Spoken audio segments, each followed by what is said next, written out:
Je vous retrouve pour le plateau de Regard Croisé. Merci de rester fidèle au programme du soir. Bienvenue si vous nous rejoignez dans ce 5e et dernier numéro de Regard Croisé de cette semaine.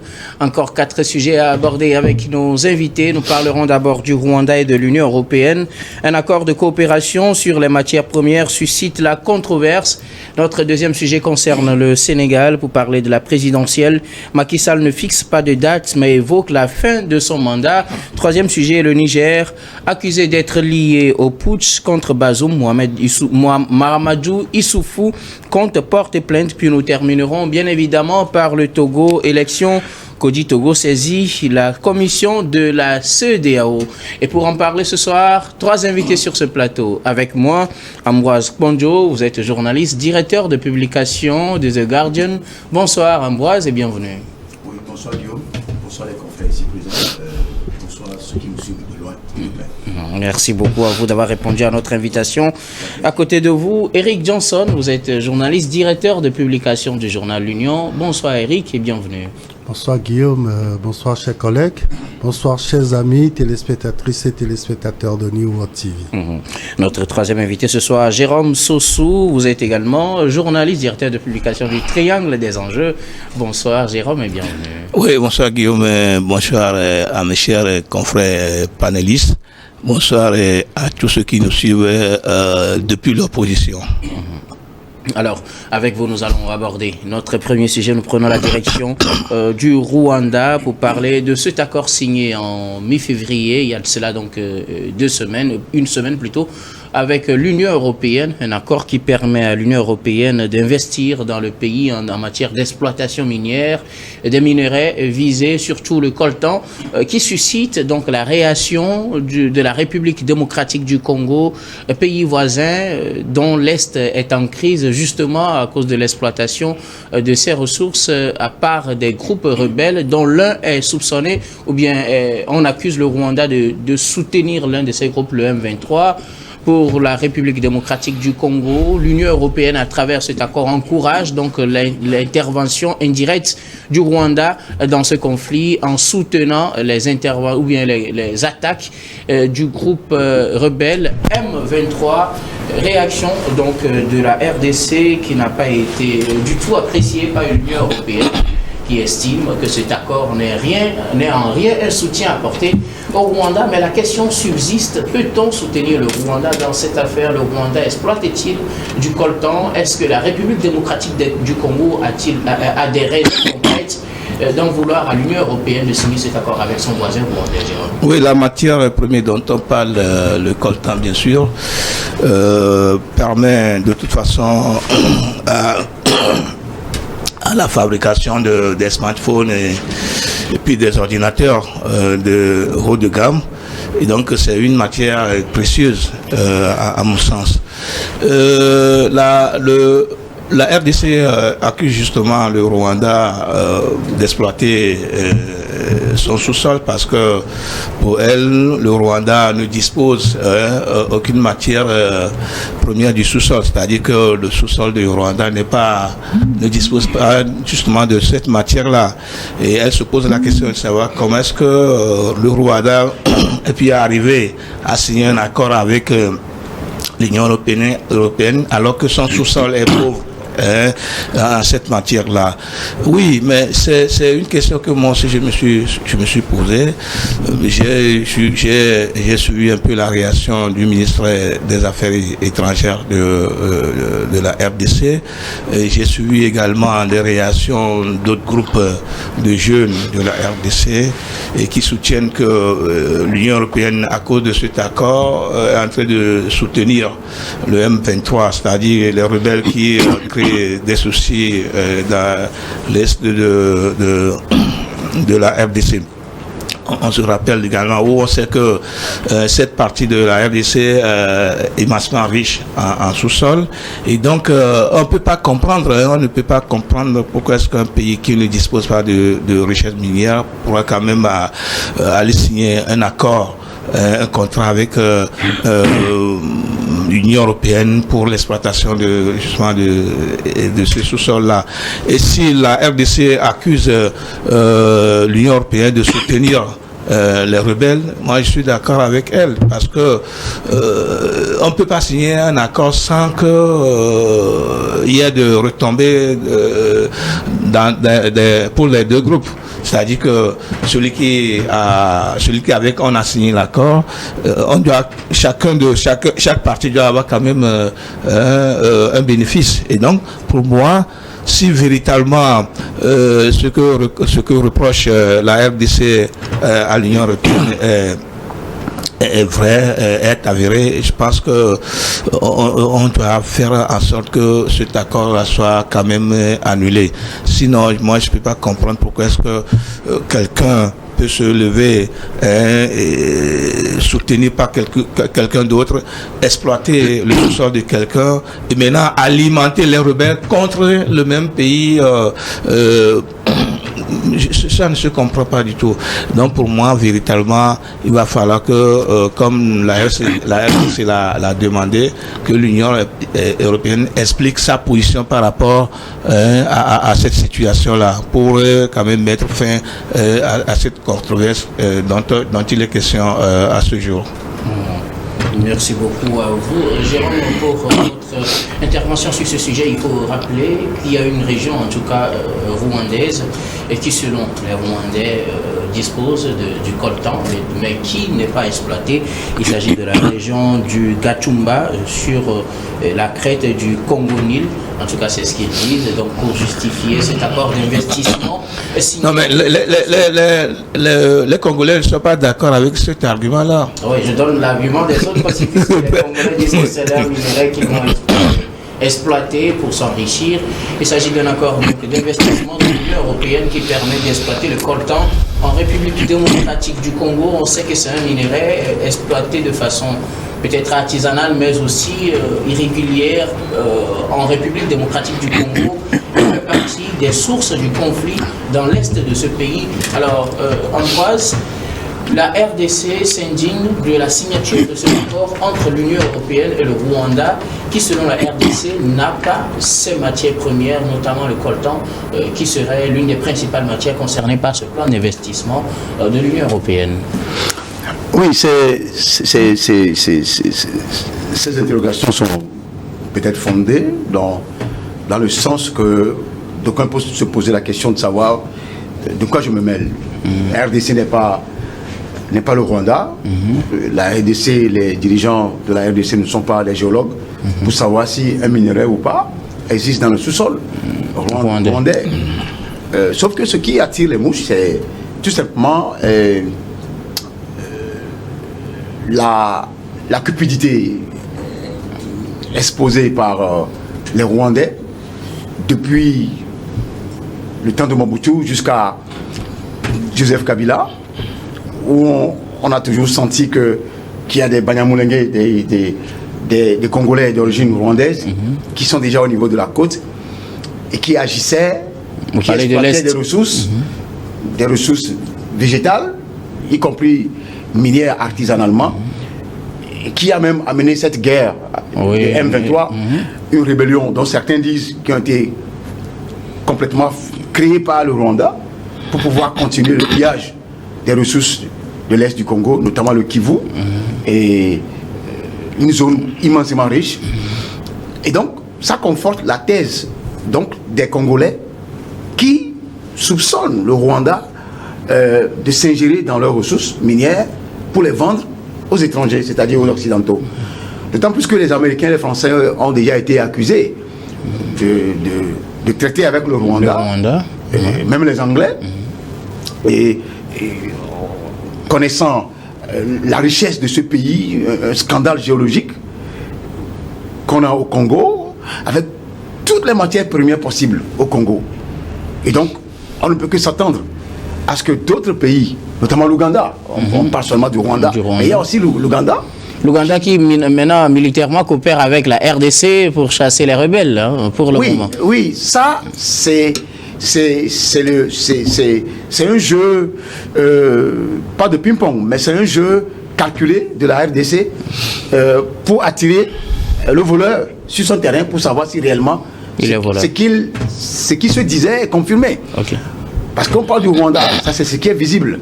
Et il n'est pas aussi facile d'accuser un État facilement. Comme quoi, ils sont en train de piller. Les Américains et les Occidentaux, pour le dire globalement, ont des renseignements. Sur ceux qui sont présents sur le sol congolais. Parce que le territoire est immensément vaste.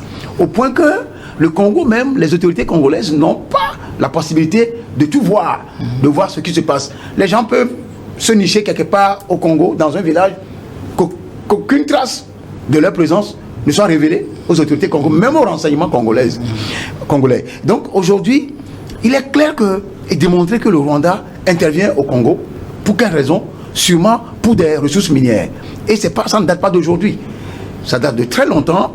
Et ça s'est révélé avec la présence des rebelles du M23 qui aujourd'hui constituent la toile de fond de cette intervention rwandaise au Congo.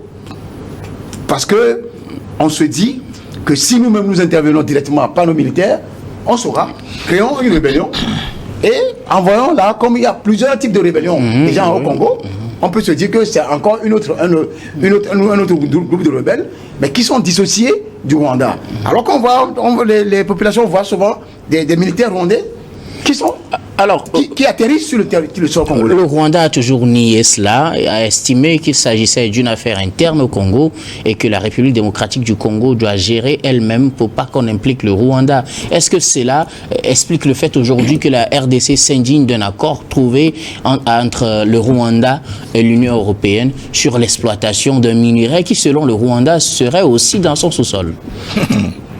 Oui, pour ce qui est du sous-sol, nul ne saurait le dire. Parce que si le Rwanda, une fois, avait exposé, ou a déjà exposé, ces richesses qui sont dans un livre géographique, par exemple, ou dans des données, que les renseignements congolais ont, la RDC pourrait avoir raison de dire que ces minéraux-là ne se retrouvent pas sur votre sol. Ça, c'est un. De deux, les rapports des Nations Unies, des droits de l'homme ont révélé qu'il y a la présence rwandaise au Congo. Il n'y a pas une invention du côté de la RDC. Et donc, pour vous, c'est tout à fait logique que la RDC ait raison. C'est tout à fait logique que la RDC se plaigne aujourd'hui de cet accord. Absolument, parce que ce n'est pas finalement la RDC seule qui dit qu'il y a présence. Même les Américains, tout récemment, la semaine dernière, on dit qu'il y a présence. La France a d'ailleurs appelé. Le plus hypocrite des États aussi a monté son nez. Vous imaginez l'État dont tu parles? Non. Je parle de la France. Eux aussi, ils ont montré leur nez comme quoi il y a la présence rwandaise. Il y a la présence rwandaise. Alors que c'est des choses qu'ils savaient depuis. Et oui, et maintenant, comment se fait-il que la France accuse et elle fait partie de l'Union européenne? L'Union européenne elle-même vient encore signer un accord avec le Rwanda sur le même minerai. Tu sais, les Blancs sont souvent des hypocrites. Ça, il faut avoir le courage de dire certaines choses. Je parle d'hypocrisie dans le sens où quand vous prenez l'Angleterre qui traite avec le Rwanda sur le cas des transferts de migrants, avec des milliards de dollars, tout comme la Mauritanie vient de vouloir signer quelque chose comme ça, vous comprendrez que ils sont européens, mais chacun est souvent pris isolément en matière d'intérêt. C'est les questions d'intérêt qui jouent. Et l'Union européenne a vu quoi pour pouvoir signer un accord avec le Rwanda sur des minerais qui n'existeraient pas dans son sol. En tout cas, c'est la grande interrogation. Ça, c'est la problématique qui est là. Et donc, l'Union européenne joue souvent un jeu que moi je trouve dangereux.